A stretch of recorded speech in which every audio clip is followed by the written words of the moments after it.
తాను నాటిన చెట్ల నీడలో తానెప్పటికీ కూర్చోలేనని తెలిసినా భావి తరాల కోసం చెట్లు నాటే వ్యక్తే జీవితం యొక్క నిజమైన విలువలను అర్థం చేసుకున్నాడు అన్న విశ్వకవి గురుదేవులు శ్రీ రవీంద్రనాథ్ ఠాగూర్ గారి మాటల్ని ఇక్కడ నేను ఉటంకిస్తున్నాను. గౌరవ ముఖ్యమంత్రి ఈ భావనకు అసలైన ప్రతిరూపం. ఆయన కేవలం దూరదృష్టి గల నాయకుడు మాత్రమే కాదు, దాన్ని సాకారం చేయగల దక్షత కలిగినటువంటి నాయకుడు.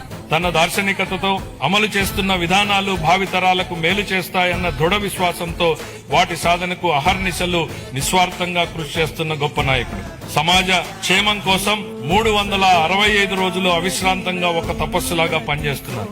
1990వ దశకంలో ఆయన ఇన్ఫర్మేషన్ టెక్నాలజీ గురించి మాట్లాడినప్పుడు, దార్శనికతను అమల్లో పెట్టినప్పుడు దాని ఫలితం ఎలా ఉంటుందో చాలా మందికి అర్థం కాలేదు. కానీ అప్పటి యువత దాంతో ప్రయోజనం పొంది జీవితంలో పురోగమించడమే కాకుండా ప్రపంచవ్యాప్తంగా అవకాశాల్ని అందిపుచ్చుకుని సత్తా చాటారు. అప్పుడు ఆయన అమలు చేసిన సంస్కరణలు, తీసుకున్న విప్లవాత్మక నిర్ణయాలతో వెలిగించిన దీపం లక్షలాది జీవితాల్లో వెలుగు నింపింది. నేడు ఆయన విజయగాథను ఆయనే పునరావృతం చేస్తున్నారు. కానీ ఇప్పుడు మరింత గొప్ప దూరదృష్టితో, మరింత సమున్నత లక్ష్యంతో కొత్త చరిత్రను లెక్కించబోతున్నారు. భవిష్యత్తును అంచనా వేసేందుకు ఉత్తమ మార్గం దాన్ని సృష్టించడమే అన్న సూక్తిని బలంగా నమ్మే వ్యక్తి ముఖ్యమంత్రి గారు. Deep tech, AI, quantum computing వంటి ఆధునిక టెక్నాలజీలు ప్రతి కుటుంబం నుంచి ఒక ఎంటర్ప్రెన్యూర్ వంటి విధానాలు కేంద్రంగా ఆయన ఇప్పుడు రాష్ట్రాన్ని సరికొత్త శకంలోకి నడిపిస్తున్నారు. ఆయన మార్గదర్శకత్వంలో ఏపీ వెల్త్ ఫండ్ ను ప్రారంభించబోతున్నాం. రాబోయే రోజుల్లో అది నార్వే, యుఏఈ